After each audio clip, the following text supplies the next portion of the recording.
Hello dear students, this is K D sir, an educator of maths and science, और आप देख रहे हैं YouTube channel let's crack it with K D sir. 10th CBSE students, as you know that we have started our chapter number 6, triangles. First, we discuss about the concept of similarity, and then we discuss 5 theorem based on the similarity concept. Now we are going to discuss theorem number 6 based on similarity.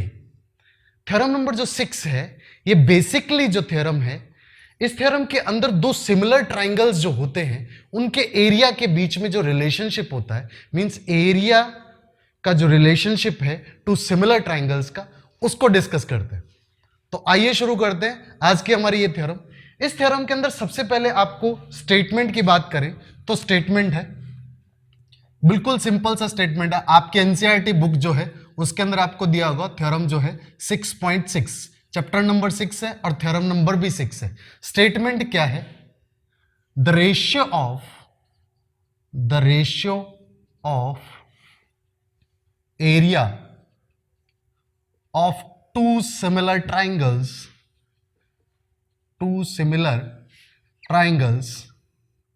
Is equal to square of ratio of their corresponding sides. Clear? Mean to say what?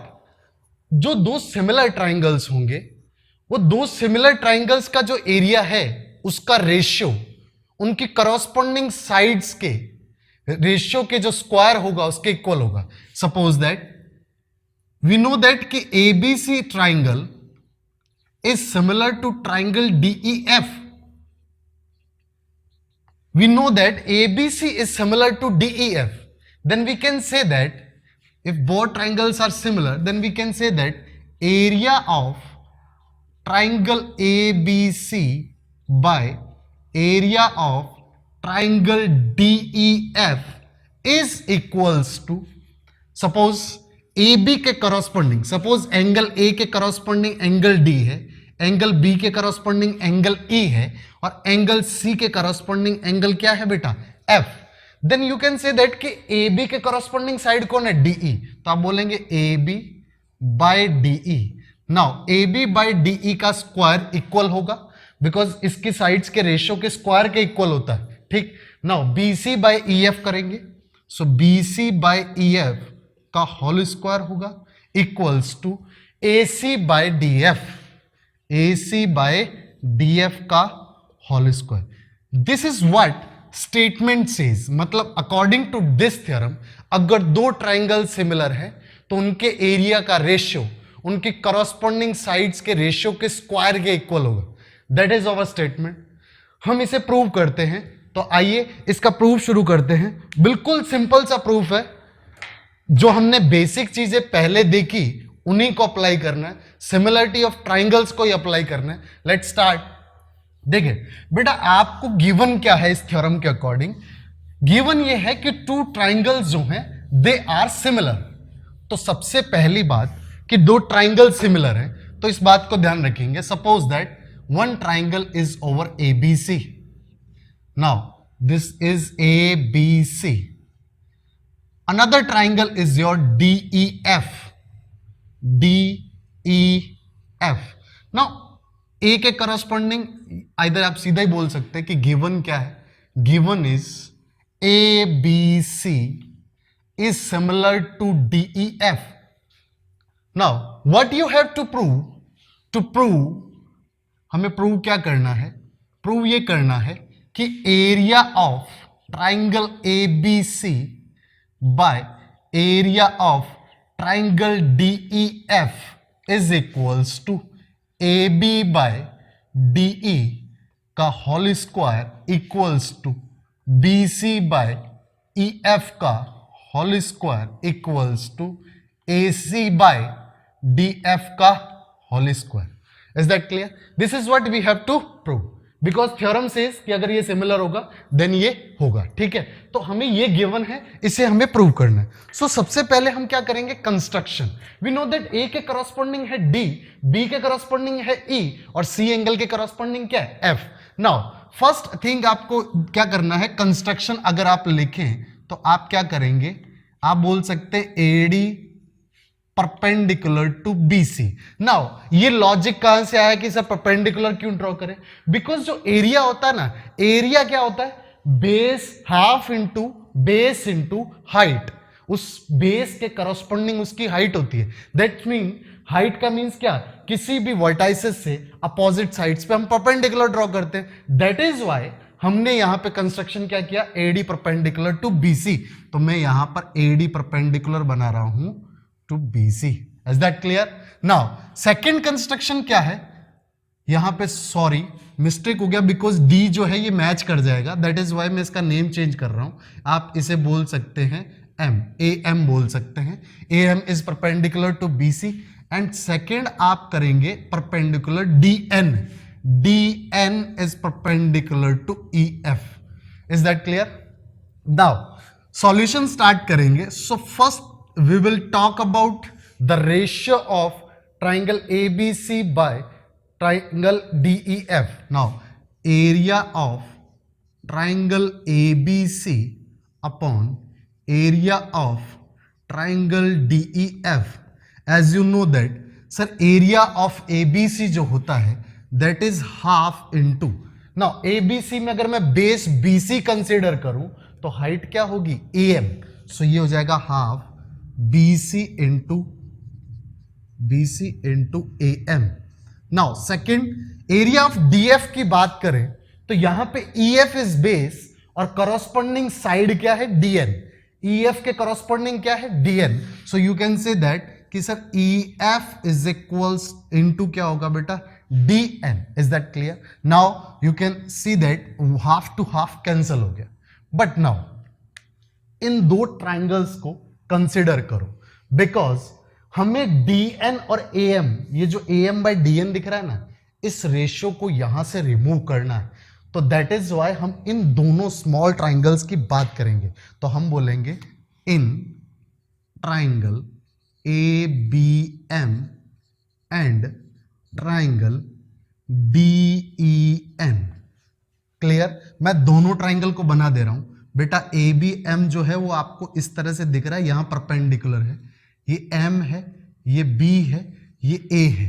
और DEN की बात करूं तो बेटा वो कुछ इस तरह से दिख रहा है आपको, ये भी N है और इसका नाम है E and this is what, D। Now first thing you can simply see that sir angle M के एंगल N बराबर है, because both are what, 90 degree. So can I write like this, angle M is equals to angle N, both 90 degree. Clear? Second thing, angle B is equals to angle E. Why?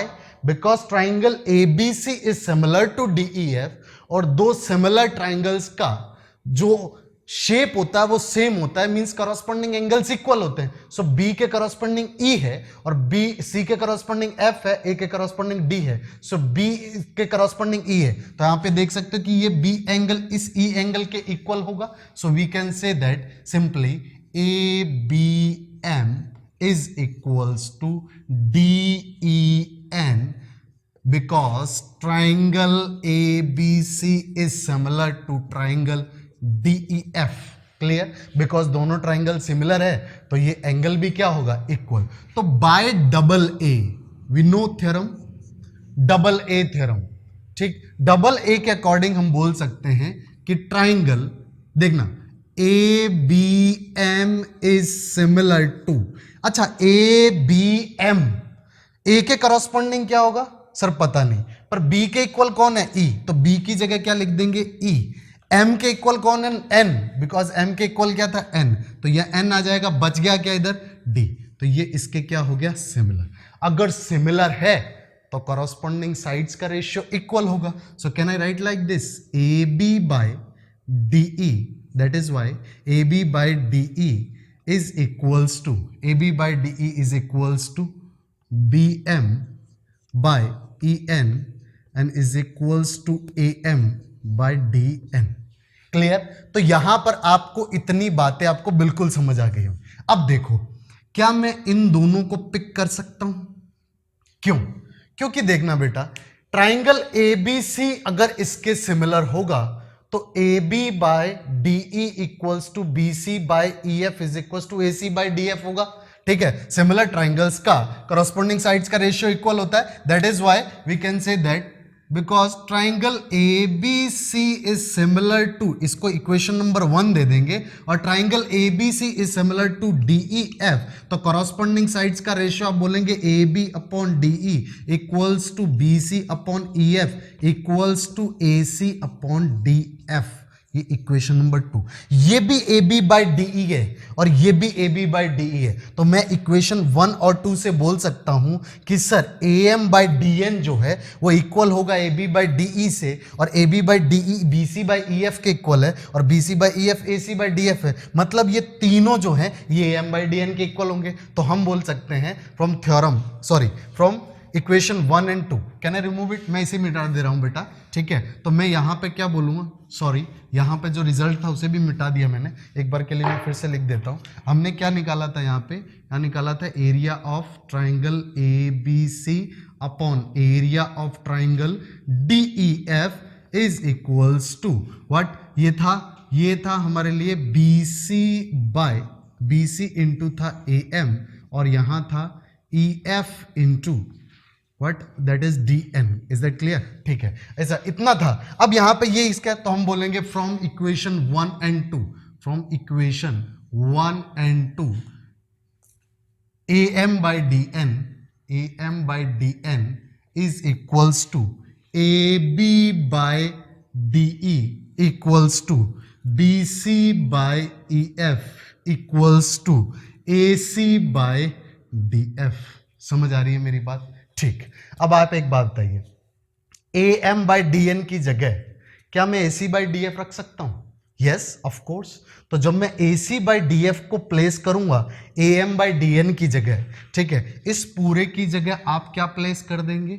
A C by D F. तो ये क्या हो जाएगा? ये हो जाएगा B C by E F into में B C by E F, means B C by E F का होल स्क्वायर।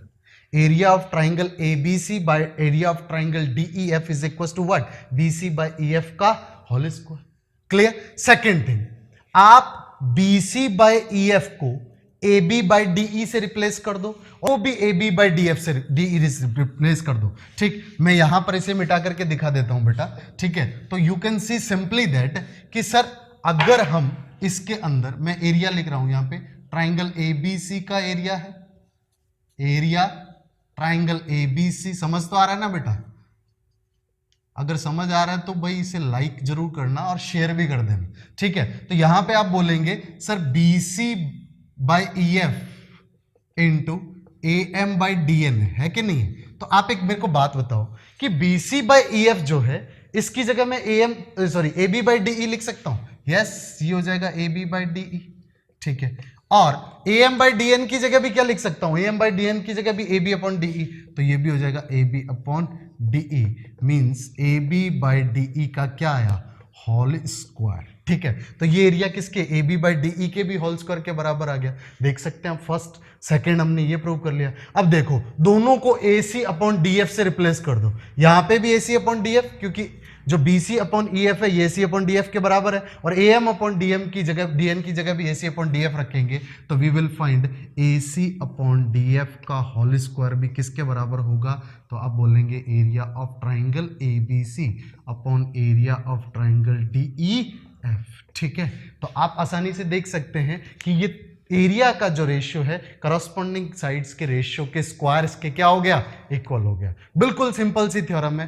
प्रूफ आपको इसलिए पता होना चाहिए क्योंकि क्वेश्चंस में हमें किस अप्रोच से सॉल्व करना है, किस तरह से हमें यूज करना है, ये हम तभी अच्छे से समझ पाते हैं जब हमें प्रूफ अच्छे से पता हो। और आपको भी पता है, अगर आपके बेसिक्स क्लियर होते हैं तो क्वेश्चन करने में आपका कॉन्फिडेंस जो होता है वो बूस्टअप होता है। So thank you very much. उम्मीद कर रहा हूँ समझ आ रहा होगा। प्लीज़ इस चैनल को लाइक करना, सब्सक्राइब करना और इस वीडियो को शेयर करना बिल्कुल मत भूलना। Thank you very much. you.